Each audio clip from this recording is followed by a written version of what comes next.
15ই August পর্যন্ত বহুতল নির্মাণে স্থগিতাদেশ বহাল। তারাতলা গোডাউন বিপর্যয়ের পরেই বহুতল নির্মাণে স্থগিতাদেশ। 31শে জুলাই পর্যন্ত স্থগিতাদেশ ছিল বহুতল নির্মাণের কাজে, আর সেই স্থগিতাদেশই এবার বাড়িয়ে 15ই আগস্ট পর্যন্ত করা হলো। স্থগিতাদেশের আওতায় পড়বে G+5 ও তার বেশি উচ্চতার নির্মাণ।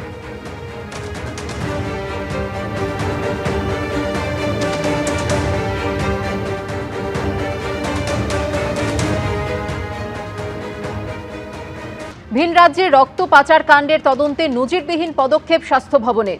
একসঙ্গে 11টি ব্লাড ব্যাংকের ওপর নিষেধাজ্ঞা জারি করা হয়েছে। তদন্ত শেষ না হওয়া পর্যন্ত রক্তদান শিবির থেকে রক্ত সংগ্রহে নিষেধাজ্ঞা। শুধু ব্লাড ব্যাংকে এসে কেউ রক্ত দিতে চাইলে তা নেওয়া যাবে। একলপ্তে অনেক ইউনিট রক্ত পাঠাতে চাইলে স্বাস্থ্য দফতর থেকে আগাম অনুমতি নিতে হবে। নিষেধাজ্ঞা জারি কলকাতার কর্পোরেট হাসপাতাল কোঠারি মেডিকেল সেন্টারের ব্লাড ব্যাংকের ওপরেও। ভিন রাজ্যে রক্ত পাচার কাণ্ডের তদন্তে নজিরবিহীন পদক্ষেপ স্বাস্থ্য ভবনের। একসঙ্গে 11টি ব্লাড ব্যাংকের ওপর নিষেধাজ্ঞা জারি করা হয়েছে। তদন্ত শেষ না হওয়া পর্যন্ত রক্তদান শিবির থেকে রক্ত সংগ্রহে নিষেধাজ্ঞা জারি। শুধু ব্লাড ব্যাংকে এসে কেউ রক্ত দিতে চাইলে তা নেওয়া যাবে।